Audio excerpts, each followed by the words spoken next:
Wonder, Chapter 82, The Auggie Doll. For a while, the war was all we talked about.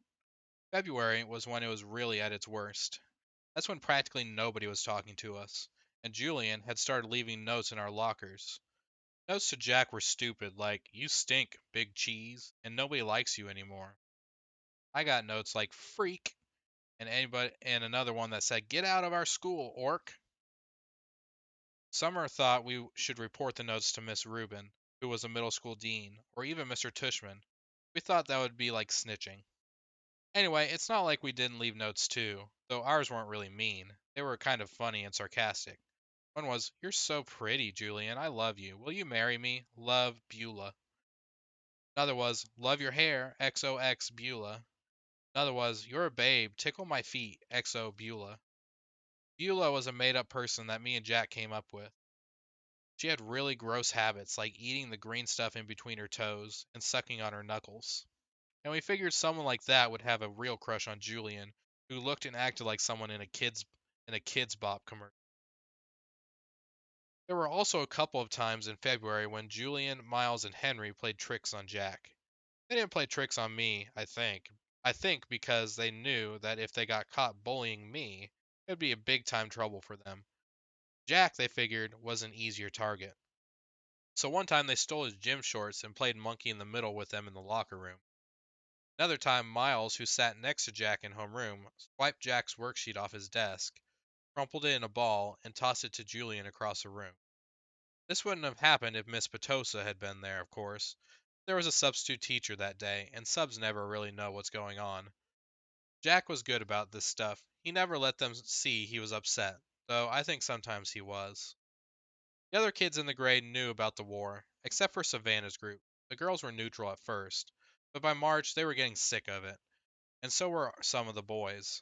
Like another time when Julian was dumping some pencil sharpener shavings into Jack's backpack, Amos, who was usually tight with them, grabbed the backpack out of Julian's hands and returned it to Jack. It was starting to feel like the majority of boys weren't buying into Julian anymore. Then, a few weeks ago, Julian started spreading this ridiculous rumor that Jack had hired some hitman to get him and Miles and Henry. This lie was so pathetic that people were actually laughing about him behind his back. At that point, any boys who had still been on his side now jumped ship and were clearly neutral. So by the end of March, only Miles and Henry were on Julian's side. I think even they were getting tired of the war by then. I'm pretty sure everyone stopped playing the play game behind my back too. No one really cringes if I bump into them anymore. People borrow my pencils without acting like the pencil has cooties. People even joke around with me now sometimes.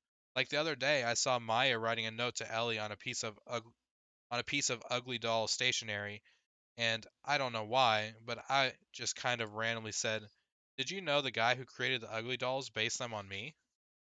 Maya looked at me with her eyes wide open like she totally believed me. Then, when she realized I was only kidding, she thought it was the funniest thing in the world. "You are so funny, August," she said, and then she told Ellie and some of the other girls that I had just said. They all thought it was funny too. Like at first they were shocked, but then they saw I was laughing about it. They knew I was okay to laugh about it too. It was okay for them to laugh about it too. The next day I found a little ugly doll keychain sitting on my chair with a nice little note from Maya that said, "For the nicest Augie doll in the world, XO, Maya." 6 months ago, stuff like that would never have happened, but now it happens more and more. Also, people have been really nice about the hearing aids I started wearing.